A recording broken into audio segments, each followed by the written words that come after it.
Какво стои на прага на живота ти?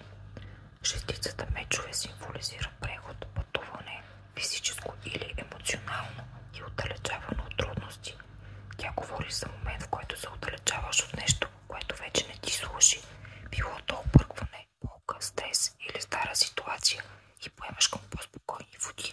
Това може да е лечебно пътуване. Предстои ти етап на възстановяване. Може би си минала през трудности или вътрешен хаос, но идва време на яснота и покой. Раздяла за старото. Възможно е да оставяш нещо зад гърба си, връзка, навик, начин на мислене или среда, която вече не е в синхрон с теб. Тих преход. Това не е резкият обрат на колелото на съдбата, а по-скоро спокоен, съзнателен преход. Може да бъде вътрешен процес, който бавно да извежда на нов бряг. Пътуване или преместване. Ако обмисляш физическа промяна като пътуване, ново място за живеене или